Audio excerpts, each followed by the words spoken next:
Hai, Kisaru Lovers. Jadi ini adalah konten ke-8ku ya.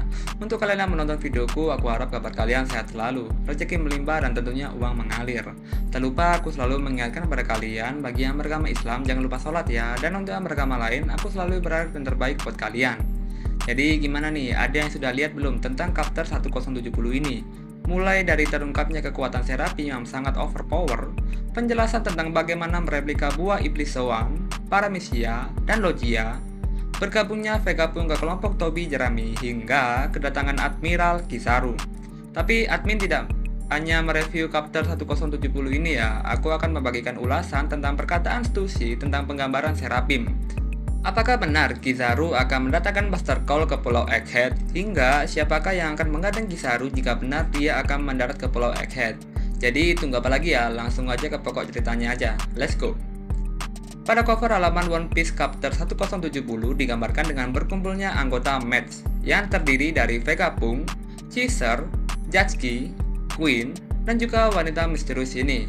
Bila kita merujuk pada tampilan wanita tersebut, tampak seperti agen CP0 ya, entah itu Stussy atau yang lainnya. Teori ini merujuk pada cara berpakaian Kalifa yang merupakan anggota dari CP9 dan Stussy anggota dari CP0. Tapi bila kita zoom gambar cover tersebut, memang nampak seperti Stussy ya guys ya. Berlanjut pada pertarungan Luffy dan juga Monkey di Luffy. Tampak Luffy merasa bersalah karena mengajak bercanda Sentomaru sampai terkena serangan telak dari Luffy itu sendiri.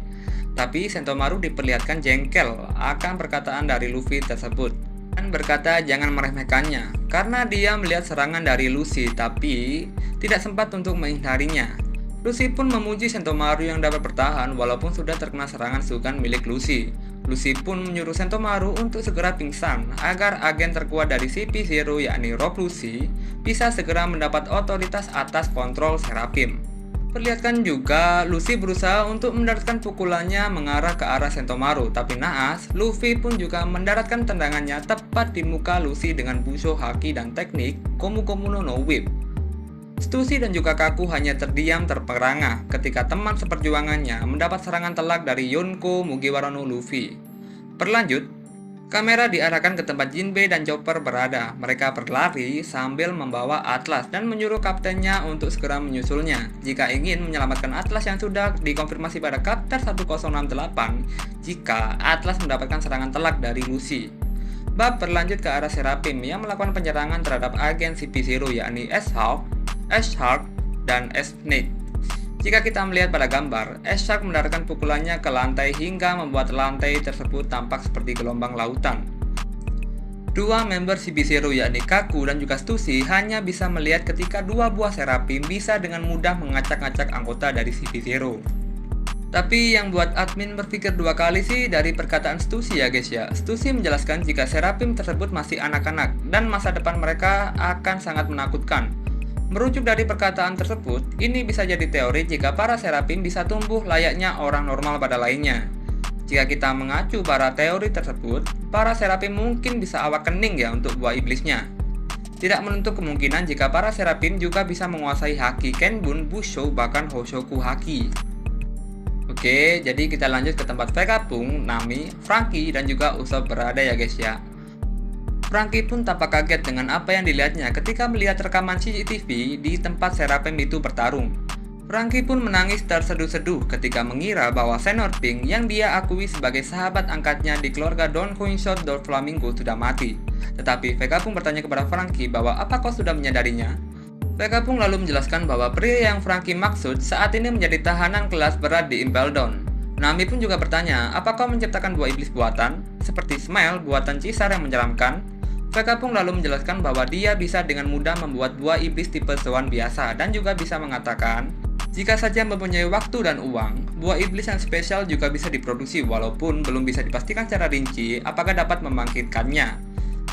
Jadi siapa yang Vegapunk maksud ya? Apakah itu buah iblis buatan tipe Zoan mistik, kekuatan kuno, atau bisa jadi kekuatan akan 100 tahun yang hilang?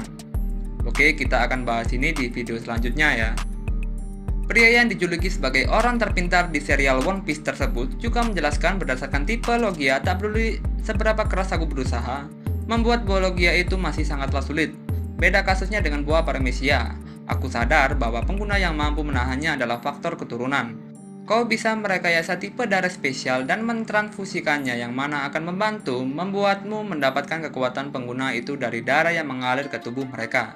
Aku menyebutnya sebagai green blood. Dari perkataan Vegapunk tersebut, tampak Franky dibuat kaget. Admin mengira sih Franky mengetahui hal yang dianggap mustahil ya guys ya.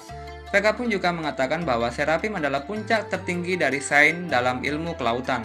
Aku menyebutnya sebagai manusia terkuat. Terlihat bahwa kelompok Tobi Jerami sangat kaget dan menganggap Seraphim tersebut adalah ancaman untuk mereka.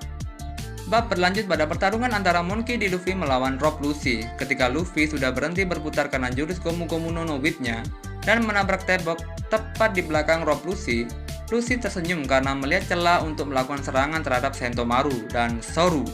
Sebuah salah satu teknik milik Lucy. Ketika Lucy hampir bisa meneruskan pukulannya ke arah Sentomaru, tiba-tiba Monkey D. Luffy membesarkan kepalanya dan akan melahat Rob Lucy. Lucy pun berhasil menghindarinya, tapi naas, Monkey D. Luffy memakan lantai dan menembakkan ke arah Lucy, hingga Lucy pun terpaksa menggunakan haki Kenbun-nya hanya untuk menangkis serangan dari Monkey D. Luffy tersebut. Seperti yang kita lihat, Monkey D. Luffy membuat pipa besi menjadi seperti ketapel dan bush! Gomu Gomu no Down Rocket, hingga membuat Lucy kaget akan kekuatan Monkey D. Luffy dan merasa akan kehilangan kesadarannya. Kamera berubah ke arah Jinbei dan Chopper. Diperlihatkan Snake memberitahu jalan ke tempat vakum roket dan kita seperti diperlihatkan akan sifat dari Boa Hancock ketika Jinbei mengucapkan terima kasih kepada Snake bahwa dia lebih baik dari Boa Hancock itu sendiri.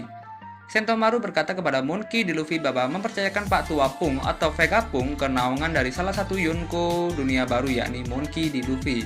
Seperti yang berada di gambar, sudah ditampilkan bahwa kelompok Luffy sudah tiba di dalam fase lab. Berlanjut ke bab selanjutnya di mana tempat kerusuhan yang Seraphim sebabkan.